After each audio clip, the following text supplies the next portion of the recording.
Indian കർഷകരെ ബംഗ്ലാദേശിലേക്ക് തട്ടിക്കൊണ്ടുപോയി. ബംഗാളിലെ ഇന്ത്യ ബംഗ്ലാദേശ് അതിർത്തിയായ ജൽപായ്ഗുരിയിലാണ് സംഭവം. 20ഓളം വരുന്ന ബംഗ്ലാദേശി സംഘം അതിർത്തി കടന്നെത്തി ബലമായി പിടിച്ചുകൊണ്ടു പോവുകയായിരുന്നു. മോചനത്തിനായി BSF ബംഗ്ലാദേശ് അധികൃതരുമായി ചർച്ച നടത്തുന്നുണ്ട്. നോബിൾ മാരിക്കാരുണ്ട് നമുക്കൊപ്പം. നോബിൾ, എന്താണ് ഇത്തരത്തിലൊരു തട്ടിക്കൊണ്ടുപോകലിൻ്റെ ഒരു അടിസ്ഥാനം? എന്തായിരുന്നു അതിനുള്ളൊരു പ്രകോപനം? ഒപ്പം ഇത് ഇന്ത്യ ബംഗ്ലാദേശ് ബന്ധത്തെ വലിയ തോതിൽ മോശമായി ബാധിക്കുന്നതാണ്. പ്രത്യേകിച്ച് ഇപ്പോൾ തന്നെ ഈ ഷെയ്ഖ് ഹസീന വിഷയത്തിലൊക്കെ പല അഭിപ്രായ വ്യത്യാസങ്ങളും തുടർ ചർച്ചകളും ഒക്കെ നടന്നുകൊണ്ടിരിക്കുന്ന ഒരു സമയം കൂടിയാണ്. അപ്പോൾ ഈ കർഷകനെ തിരിച്ചെത്തിക്കാനുള്ള ശ്രമങ്ങൾ ഇതിനിടയിൽ നടക്കുന്നുണ്ടോ നോബിൾ?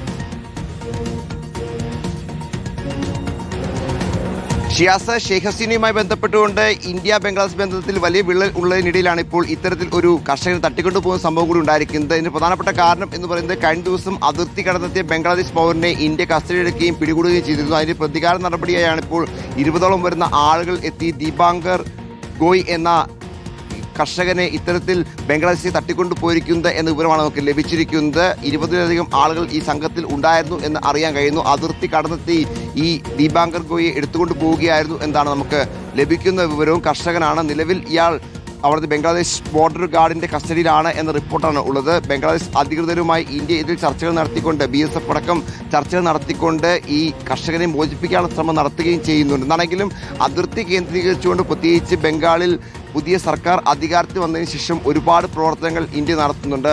അതിർത്തിയിൽ കൂടുതൽ സുരക്ഷ ശക്തമാക്കി അവിടെ മറ്റ് വേലികളെ കെട്ടിക്കൊണ്ട് പൂർണ്ണമായും തിരിക്കുകയും ബംഗ്ലാദേശിൽ നിന്ന് ഒരു തരത്തിൽ നുഴഞ്ഞുകയറ്റം ഇങ്ങോട്ട് അനുവദിക്കാത്ത നിലയിൽ കാര്യങ്ങൾ മാറ്റുകയും ചെയ്യുന്നുണ്ട്. അതിനിടയിലാണ് കഴിഞ്ഞ ദിവസം ഒരു ബംഗ്ലാദേശ് പൗരൻ ഇന്ത്യയിലേക്ക് കടക്കാനുള്ള ശ്രമം നടത്തിയത്. അയാളെ പിടികൂടുകയും ചെയ്തിരുന്നു.